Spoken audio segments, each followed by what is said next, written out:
Buenas amigos, de nuevo con ustedes en Malabares de mi Tierra.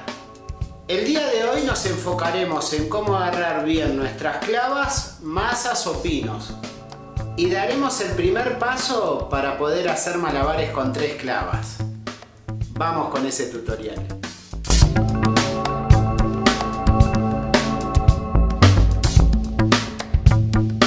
Lo primero que debo tener es un buen registro del objeto y de dónde lo tengo que agarrar, para que cuando lo lance, la clava logre un buen giro y una buena dirección. La ubicación de la mano es la palma hacia arriba y tomaremos la clava casi en el medio, más cerca del abobamiento que tiene encima del mango.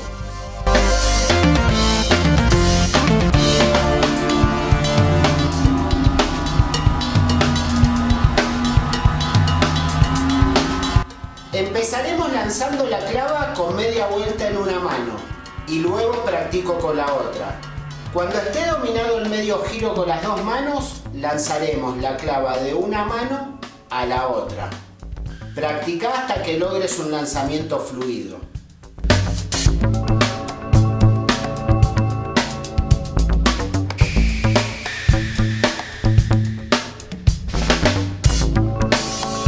Comienzo practicando con lanzamientos paralelos y que los movimientos sean disociados. Es decir, que cuando una clava caiga, la otra debe estar arriba.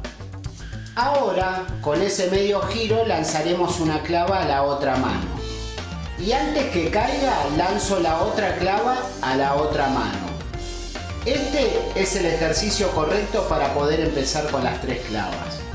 Practícalo hasta que te sientas cómodo con el movimiento. Esto que te muestro ahora es un movimiento incorrecto.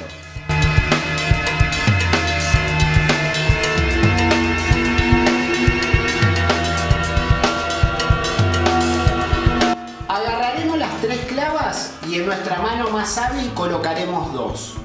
La posición correcta es que la clava que va a ser lanzada debe quedar por arriba de la otra. Y realizo el primer lanzamiento. El juego consiste en tirar una clava y antes de que esa llegue a la mano tiro la otra. Y antes de que esa llegue a la otra mano tiro la otra. Todos los lanzamientos deben ser cruzados. Practica hasta que lo tengas perfeccionado.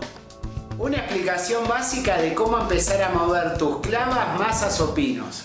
Si te gustó, dale like y compartí. Y no te olvides, acá abajo, MDT, Malabares de mi Tierra. Suscríbete. Chau, chau, hasta la próxima.